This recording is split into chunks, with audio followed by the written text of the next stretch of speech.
What is going on, guys? Steve with the video for you today. So today is going to be another shout out and hobby talk video. Really enjoy doing these. I think it's a great way especially the shout outs, to get other people's channels out there, and just the great interaction between each other. And, as I said in the past, maybe another channel can find another channel and they'll develop a great bond or friendship through these shout outs. And again, all of you guys that support my channel, I will eventually get a shout out to you, and the ones that are really showing me that you guys are supportive to my channel and all that fun stuff. It may take some time, but we'll get to it. Anyways, the first shout out I want to give to is, the topic of today's hobby talk is going to be collecting vintage cards, and just kind of how I approach stuff. So if you're interested in that, please stay tuned for that after the shout outs. But the first shout out I want to give is Wade Boggs fan. I just want to thank him. He's actually given me a few shout outs and sent a few people my way from his shout outs. So thank you so much. His name's John Wade Boggs fan. Been a big support to me. I really appreciate it. And just the in-depth of your collection of Wade Boggs and some of the vintage cards that you have is unbelievable. So thank you for that. And the next shout out I want to give is Angry Old Man. So Angry Old Man is a newer subscriber to my channel, and he just seems like a really genuine, nice guy. He does a lot of autographs and PC stuff. It seems like a lot of TTMs, but what he does with those TTMs is when he shows the TTM, he just kind of gives a little bit of a history behind the player, and whether it's personal and what they did throughout their career, just a really cool thing. So thank you, Angry Old Man, for being such a big supporter to me, and just been really cool. Next one, and the last one I'm going to do, is Tigers727. So I actually found him through Wade Boggs. He did a shout out for me shortly before I shut down my channel. So yeah, he's been really awesome, and I really appreciate your support. He also does videos and does a lot of stuff with the Detroit Tigers. I really enjoy it when he puts out a video. I don't see a whole lot of videos, but when he does, I make sure to watch them and show him support. So thank you, and thank you to everybody. Again, I'll eventually get to all your guys' channels. You guys that are showing me are there, and just been awesome to me. So the hobby talk today is collecting vintage, and it's kind of I see a lot of new channels coming in and saying, Steve, hey, vintage is just so expensive. How do you go about it?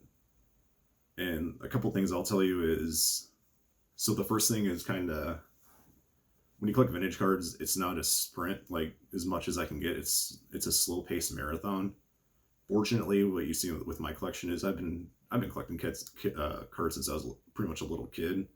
Outside of a couple of years, I took off. So, that kind of helps when I show videos of some of the vintage that I have. And, what's some other, oh yeah. So what I do is and again, this is my opinion. This is, what I suggest to you guys. If you guys like how I do it, everybody has their own style and way. Some people, they do not want a PSA 2 or 3. They think that's unacceptable in their collection, and they just don't want that for, value purposes and probably display. But I reach for the 2s and the 3s and the 4s that look like they're in really good shape, and it's a lot better on your checkbook. Trust me. It's vintage can add up, pretty fast in price. So yeah, you just kind of slowly gather. Like if I go a week and I'll only get 1 or 2 cards, but they're cards that I really enjoy and like. One thing that I've been working on slowly is the 1960 Topps, the All-Star cards, mixing them with the base card of the All-Star. Really fun to do, and you can find, I think I got the Luis Aparicio here a few months back for, honestly, I got a PSA 4 or 5 in it, and it was only $8 plus $3 at ship. To me, that's one heck of a deal. So, yeah, you can always find deals like that. I know with vintage, the price is getting higher. It's harder to find that kind of stuff, but it's still out there.